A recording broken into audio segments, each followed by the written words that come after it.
children, everyone open your environmental studies textbook.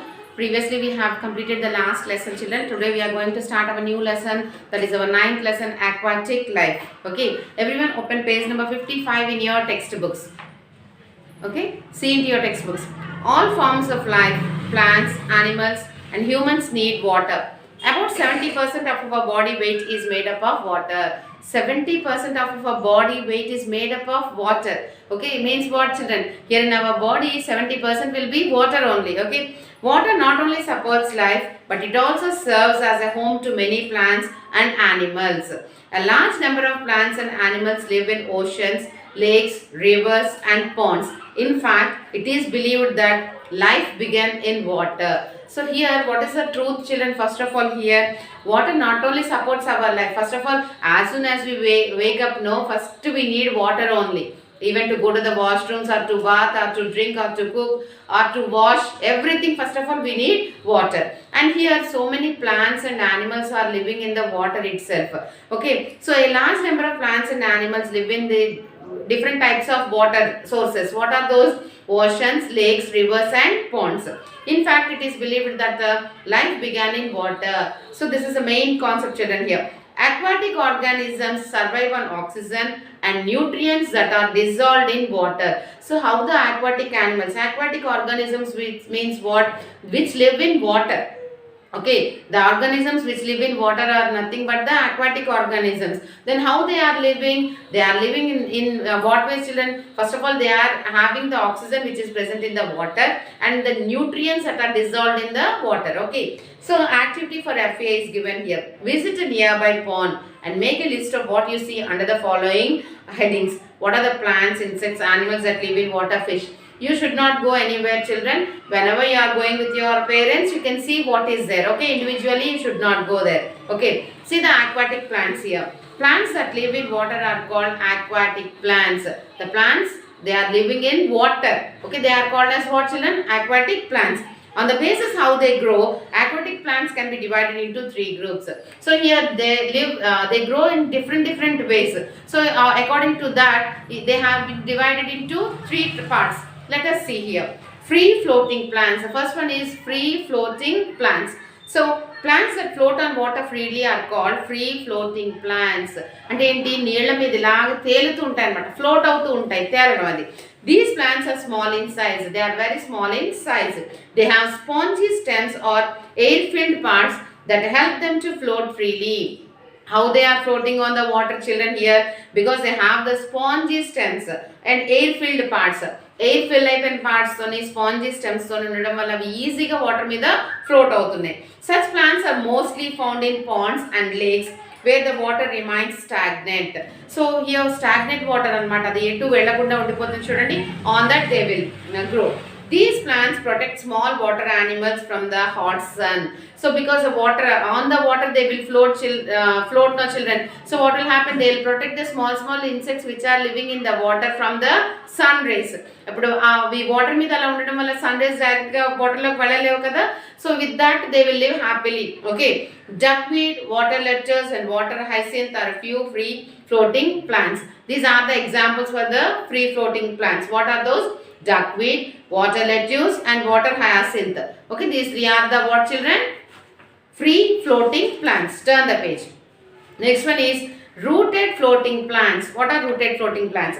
In certain aquatic plants like water lily and lotus, the roots are fixed to the soil, but they have a long stalks which help to keep their leaves floating on the water. Their leaves have an oily surface which makes them waterproof. ఎప్పుడైనా మీరు చూసుంటారు, తామర పూలు అవి చూసుంటారు కదా నా వాటర్లోని. అది ఏమవుతుంది, దాని స్టాల్క్స్ మీన్స్ కాండాలు, అవి ఏమవుతాయి, బాగా లోతుగా ఆ సాయిల్ డిప్ అయిపోయి ఉంటాయి. కానీ ఏంటి, they have the long no. So వాటి వల్ల వాటి leaves they will float on the water and the leaves will be very smoothy ones. Okay, so even though if you pour water drops on that nicely, it will skip out from that. Okay, so here the leaves have an oily surface. That leaves will contains the oily surface. దానివల్ల ఏంటి, water పడినా కూడా అవి ఏంటి ఇలాగా జారిపోతున్నట్టుగా కనబడతాయి, dots dots లాగా. Okay, the leaves of such plants provide a nesting place for very small birds. So అలాంటి వాటి మీద కూడా స్మాల్ బర్డ్స్ ఏం చేస్తాయంటే they will build the nest. Okay, lotus and water lily are examples for rooted floating plants. So lotus, water lily ఇవేంటమ్మా rooted floating plants కి examples. Also know here the giant water lilies leaves that grow on strong stems have a web of veins on the underside. They are so strong that a toddler can sit on it without falling. The giant water lily leaves that grow on strong stems. ఈ water lilies stems మీద grow అవుతాయి అనమాట. They have a web of veins.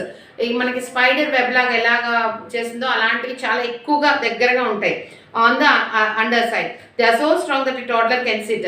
A toddler can sit on that so that they cannot dip into that. Okay, అవి పడిపోకుండా మునిగిపోకుండా ఉంటాయి, అంత స్ట్రాంగ్గా ఉంటాయి.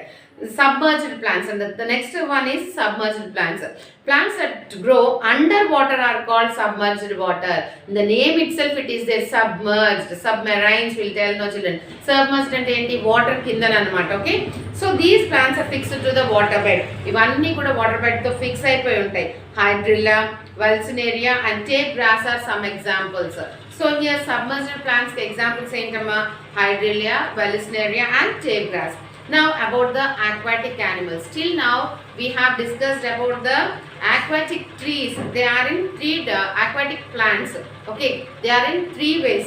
What are those three types? Free floating plants, rooted floating plants and submerged plants. Now about the aquatic animals. Okay, so there are millions of animals on this earth. Here, many of them live in water. So many different types, millions of different varieties, species are there on our earth, no children. Here, most of them live in water. In that way, some live in water and some live on lands and some on trees like that. They are known as aquatic animals. The animals which live in the water are called as aquatic animals. They have special body parts that help them to survive in water. Yes, can we live in that water, children? Directly, no. So that type of animals will have a special body structure so that they can survive easily under the water, in the water. Okay, now the first animal we will get, that one is the fish, because it lives in the water only, no. Fish have a streamlined body and fins. So it has a streamlined body. Okay, its body will be like this and it has a fins, and fins help the fish to move smoothly. So with the help of a fins, the fish will move very smoothly and maintain balance in water. Tail fins help fish to change the direction. The tails will be there, no, they will change the direction. Okay, fish breathe through special breathing organs known as gills. So it will breathe the air through gills, children. They have special covering called scales. Their body will be covered with the scales, which are waterproof and protect them while they are in water.